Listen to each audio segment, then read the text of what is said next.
அனைவருக்கும் வணக்கம்.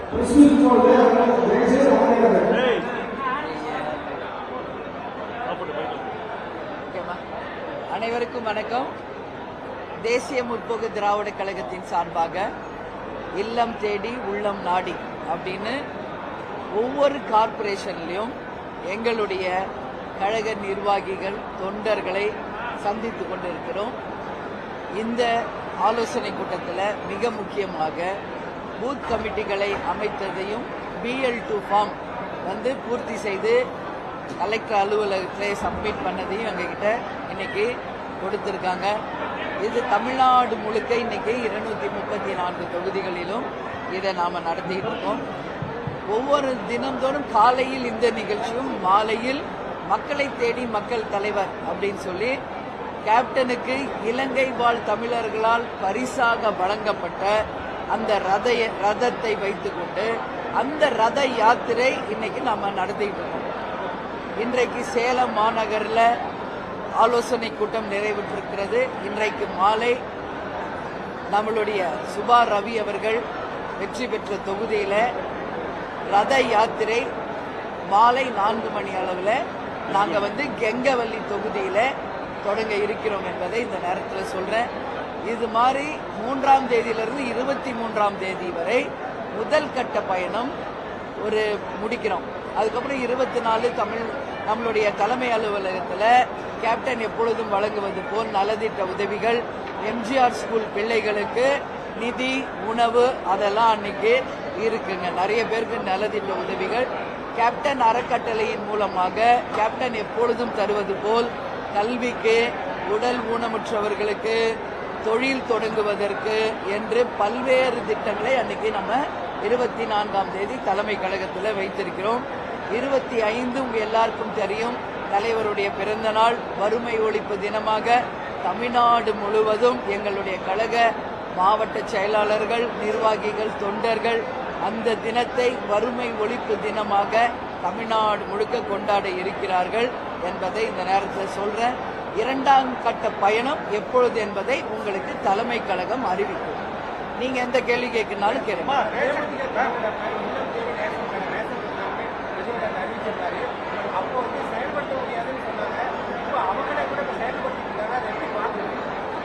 சொல்லொன்று செயல் ஒன்று கிடையாது. கேப்டன் எப்பவுமே தன்னால என்ன செய்ய முடியுமோ அதை மட்டுமே சொன்னார்.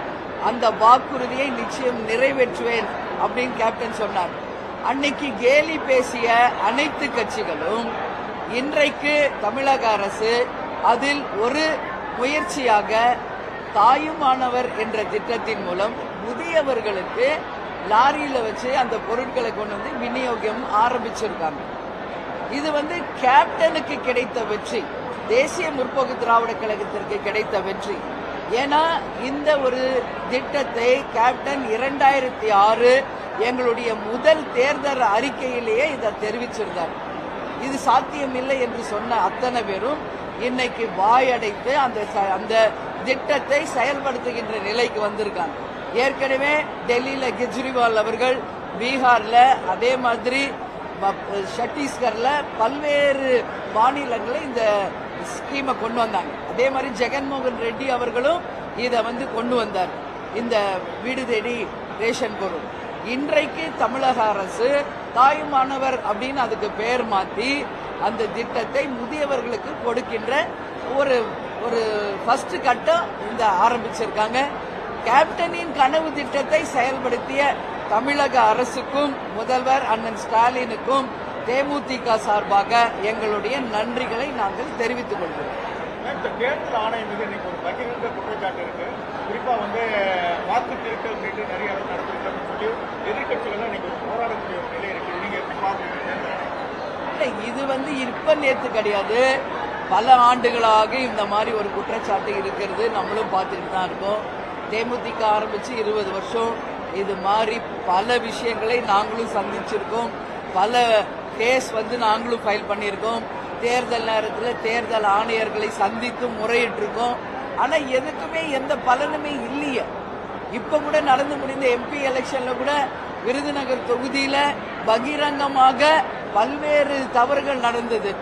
அதே மாதிரி மீதி இருக்கின்ற 4 தொகுதிகளிலுமே வந்து தேர்தல் விதிமுறைக்கு மீறி பல்வேறு வகையில் செயல்பட்டாங்க. இதெல்லாம் நாங்க போய் தேர்தல் ஆணையரிடம் நம்ம கம்ப்ளைண்ட் பண்ணும்போது அவங்க வந்து இந்த காதலை வாங்கி இந்த காதலை விட்டுட்டு நமக்கு என்னன்னு தான் இருந்தாங்க. இதுதான் உண்மை நிலை. அப்போ இந்த குற்றச்சாட்டு என்பது அவங்களுக்கு வந்தா ரத்தம், மற்றவங்களுக்கு வந்தா தக்காளி சட்னியா அப்படின்ற கேள்வி மாதிரி தான் இது. இதை வந்து ராகுல் காந்தி அவர்களும் மத்திய அரசுல இருக்கின்ற இந்தியா கூட்டணி இப்போ பூகம்பரம் ஆக்குறாங்க. பீகார்லயும் இது மாதிரி வந்து நிதிஷ்குமாருடைய துணை முதல்வராக இருக்காரு, அவர் சொல்றாரு. இது வந்து இந்தியா முழுக்க தான் இருக்குதுங்க. தேர்தல் நேரத்தில் பல விதிமுறை மீறல்கள் நடக்குது, வாக்கு திருட்டு நடக்குது. அது மட்டும் இல்ல, ஓட்டுக்கு காசு கொடுக்கறது கண்கூடா நடக்குது.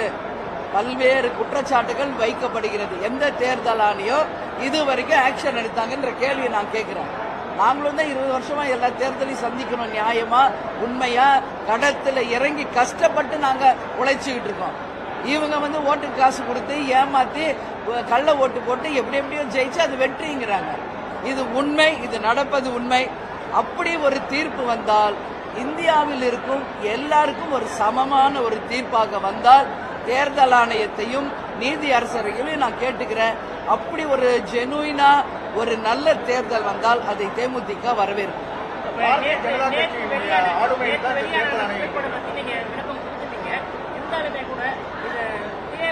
யாரோட கூட்டணி அப்படிங்கிற எதிர்பார்ப்பு மக்கள்கிட்ட அதிகமா இருக்கு. அந்த புகைப்படம் திமுக எதிர்ப்பா மாறுமா? அதுக்கான வாய்ப்பு இல்ல. நாங்க வந்து தெளிவா நேத்து அதுக்கான கம்ப்ளீட் டீடைல் உங்களுக்கு சொல்லிட்டேன். எனக்கு அவார்டு ஃபங்க்ஷன்ல பெண் ஆளுமை அப்படின்னு அரசியல் ரீதியாக எனக்கு அந்த அவார்டு கொடுத்தாங்க. அப்போ சுதீஷ் அது பேசுறப்போ ஏற்கனவே பெண் ஆளுமையாக அரசியலில் இருந்தவர்கள் அம்மையார் ஜெயலலிதா அவர்கள் இன்றைக்கு அவங்க பொதுச் செயலாளராக இருந்தாங்க. இன்னைக்கு என் சகோதரி தேமுதிகவின் பொதுச் செயலாளராக இவங்களும் பல சவால்களை சந்தித்து ஆளுமை மிக்க ஒரு தலைவரா வராங்க அப்படின்னு 2 பேரையும் ஒப்பிட்டு பேசுறாங்க. மறுநாள் பார்த்தா நாங்க 2 பேரும் இப்படி கை காட்டுற மாதிரி சோசியல் மீடியால போட்டோஸ் வந்து எல்லா இடத்துலயும் பகிரப்பட்டது. அதை எடுத்து சுதீஷ் வந்து அவருடைய ஃபேஸ்புக் பேஜ்ல பகிர்ந்தார். அதுதானே ஒழிய வேற ஒண்ணு. இதுதான் நான் மறுபடியும் உங்ககிட்ட சொல்றேன். கேப்டன் வந்து புரட்சி தலைவர் எம்ஜிஆரை தன் மானசீக குரு என்று திரையுலகில் இருந்த போதும் சரி, அரசியலுக்கு வந்த பிறகும் பகிரங்கமா அறிவிச்சிருக்கார்.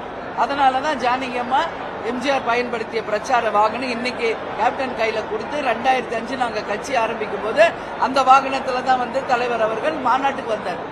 அந்த வண்டியினுடைய நம்பர் 2005, கட்சி ஆரம்பிச்சது 2005. அதுதான் கேப்டன் சொல்வார், இது எழுதப்பட்டது, இதை யாராலும் தடுக்க முடியாதுன்னு அப்ப கேப்டன் மாநாட்டில் சொன்னார்.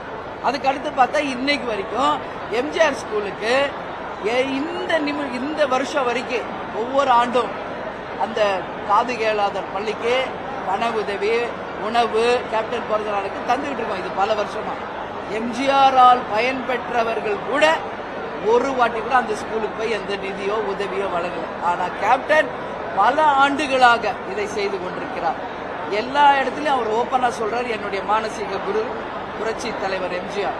அதனாலதான் அன்னதான பிரபு என்று இன்னைக்கு கேப்டனை உலகமே இன்னைக்கு வந்து சொல்றாங்க. எங்க தலைமை கழகத்துல வேற ஒரு தலைவருடைய சிலை இருக்குன்னா அது புரட்சி தலைவர் எம்ஜிஆருடைய சிலை தான். அப்படி நாங்க பகிரங்கமா அதை ஏத்துக்கிட்டோம். அதே மாதிரி என்ன தலைமை அலுவலகத்துல இதே மாதிரி ஒரு பிரஸ் மீட்ல இன்னைக்கு நீங்க அரசியல் துறையில இருக்கீங்க, உங்களுக்கு அரசியலில் நீங்கள் யாரை நீங்க பெண் ஆளுமையில நீங்க வந்து ரோல் மாடலா எடுக்கிறீங்கன்னு அப்ப என்கிட்ட கேட்டாங்க.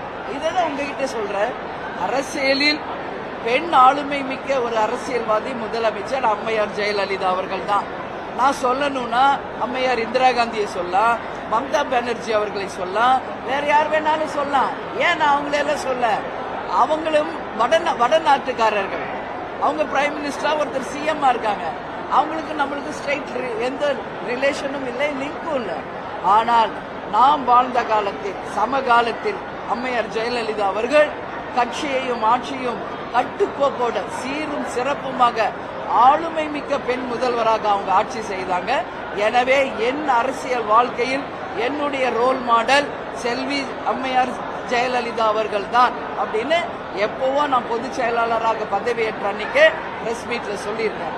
அதனால தான் அந்த போட்டோஸ் கம்பேரிசன் வந்தது. அதனால இதை நாங்க விரும்பி போடல, இது சோஷியல் மீடியால வந்தது. இது ஓரியன்டாக ஒரு கேள்விங்க. அதாவது நம்ம ஒரு மானசீக குருவா ஏற்றிட்டு தொடர்ந்து அவர் வழியில பயணிச்சோங்க. ஆனால் திருமாவளவன் எம்ஜிஆர் குறித்த கருத்துக்கு தேமுதிக இது வரைக்கும் மௌனமாக தான் இருக்காரு. அதிமுக வந்து எதிர்ப்பு தெரிவிச்சிருக்காங்க, அதுக்கு அவர் கருத்து கூட பதிச்சிருக்காரு. ஆனால் தேமுதிக இது வரைக்கும் அதுக்கான எந்த ஒரு ரியாக்ஷனும் இல்லை. அப்புறம் திமுக கூட்டணி ஏதாவது வாய்ப்பு இங்க பாருங்க, ஒவ்வொருத்தர் ஒரு ஒரு கருத்து சொல்ல முடியும். அவங்க சொல்ற கருத்துக்களை என்கிட்ட நீங்க பதில் எதிர்பார்த்தா அது தவறான ஒரு முன்னுதாரணமா ஆயிரும். அதுக்கான விளக்கத்தையும் அவர் நேற்று கொடுத்திருக்காரு. எதுக்கு சொன்னோம், எது மாற்ற, அதுக்கான விளக்கம் என்னன்றது சொல்றாரு. இப்போ சகோதரர் திருமாவளவன் அவர்கள் சொல்ற கருத்துக்கு கேள்வி நீங்க அவர்கிட்ட தான் கேட்கணும். அவர் சொன்ன ஒரு கருத்துக்கு பதில் என்னிடம் நீங்கள் எதிர்பார்ப்பது தவறு. அதை பற்றி நான் கமெண்ட் சொல்லவும் மாட்டேன். ஆட்சியில பங்கு அப்படின்றதுல உங்களுடைய நிலைப்பாடு என்ன? நான் ஏற்கனவே இதுக்கு பதில் சொல்லிட்டேங்க. ஆட்சியில் பங்கு என்பதை தேமுதிக வரவேற்கிறது.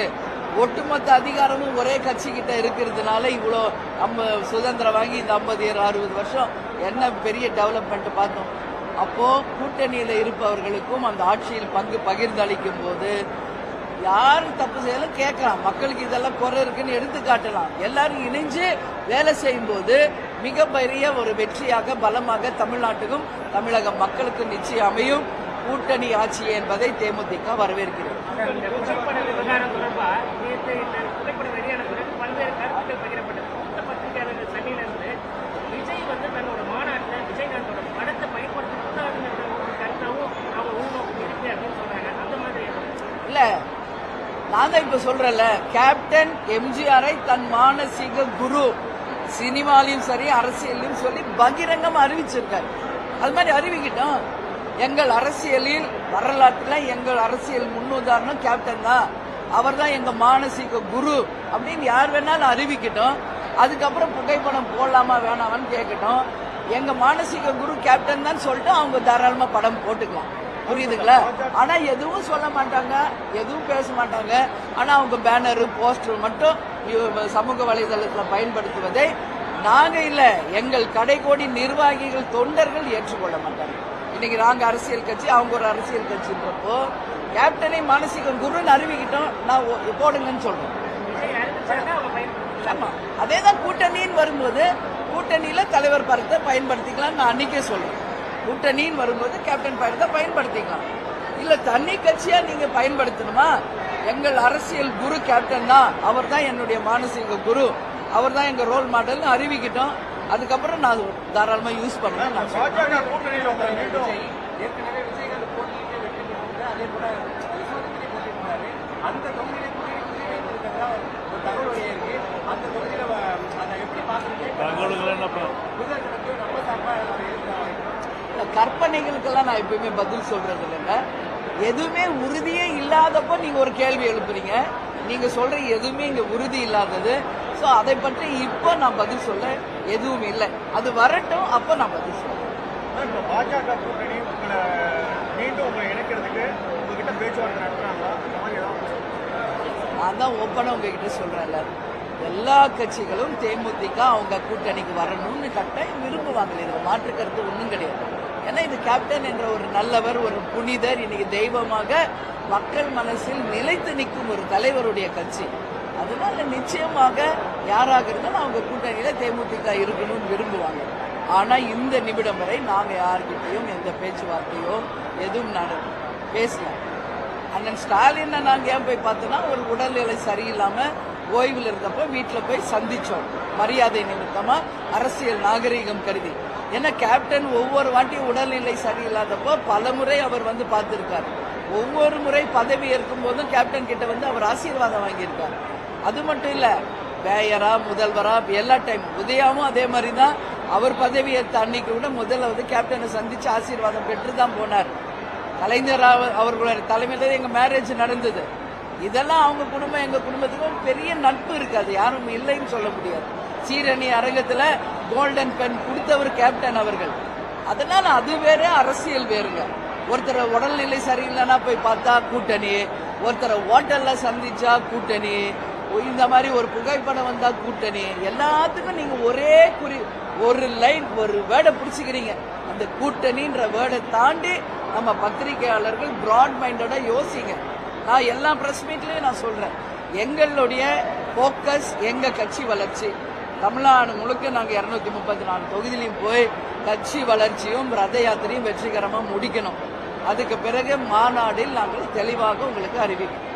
ஏதாவது குறைந்தபட்ச நிபந்தனைகளோ ஏதாவது செயல்படுத்தா தேமுதிக இந்த கட்சியோட கூட்டணினா இதெல்லாம் நடைமுறைப்படுத்தணும் அப்படிங்கிற மாதிரி குறைந்தபட்ச செயல்படுத்த எதுவுமே இப்ப நான் சொல்ல மாட்டேன் தம்பி.